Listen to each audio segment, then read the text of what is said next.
you see that? I'm sorry, who are you? Jamie Randall. Oh. Hi. Intern. That's a spider bite. Great. One look was all it took. I fell for this woman named Annie right then and there, but unfortunately, I wasn't really a medical intern, and my true identity was soon discovered by Annie.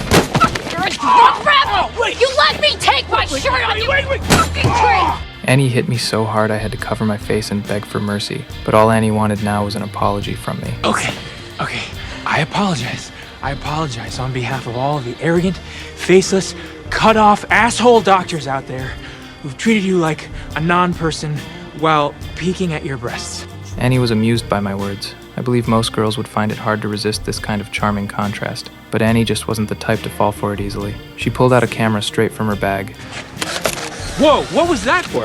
Eat shit and die, that's what that was. As she was leaving, Annie even gave me a gesture of contempt as her goodbye, but this move didn't anger me at all. Instead, it unexpectedly awakened my competitive spirit. In the past, as long as I could strike up a conversation with a woman, whether it was an elderly lady or a girl in her prime, they would all be won over by my charm. Sometimes even just one line would be enough to win over a beautiful woman. Hey, Lisa. Her name's not Lisa. I know. But if every time I say, hey, Lisa, then eventually she'll come up to me and she'll be like, my name's not Lisa, it's Jennifer, or whatever, and I'll do a big apology. She'll develop this unconscious need to win my approval, and from then on, it's cake. Damn. Even my last job, I got fired because I got too close to the manager's girlfriend.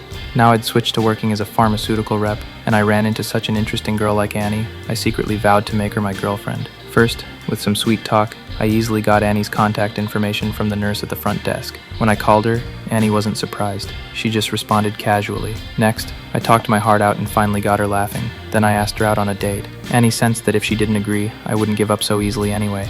5 o'clock, Lulu's on Clark. All right. Bye. I was full of anticipation, rehearsing countless things to say when we met, but the moment I saw Annie's clear eyes, all the words I'd prepared disappeared, because I saw the most beautiful eyes in the world. Annie said with a bit of teasing that my little tricks weren't much after all, but her fingers were trembling slightly despite herself. I carefully noticed this change. This occasional, intermittent tremor was exactly the typical reaction of Parkinson's patients when they're emotionally tense. This made me realize that what Annie said just now was all just her saying one thing and meaning another. Let's go.